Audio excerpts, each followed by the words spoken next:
what we see is denialism emerges whenever reality does not match with our ontological claim of how the world functions. And we all understand that conservative denialism, right? Because they just flat out reject that this is happening. Like that is like the most clear case. But I think what we don't pay attention to is the traditional liberal denialism, which is, oh, this is just an engineering problem. Like they admit that climate change is happening, but they do not comprehend the scope of it. They intentionally and willfully ignore the actual logic and the numbers involved. I mean, just watch the Democratic Party discuss climate change and you'll see it in spades. I mean, it's massive. And to me, it's a flip side of the same denialism of modern conservatism.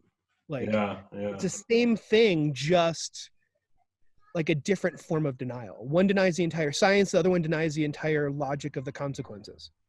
The problem that we're speaking about is so large. Yes. And it actually encompasses all spectrums of political thought and action. You know, it's just, and even all levels of consumerism and everything. I mean, it's just all, there's nobody alive that isn't going to be affected by this. So it actually requires a response that is across all of those kind of mythical dividing lines.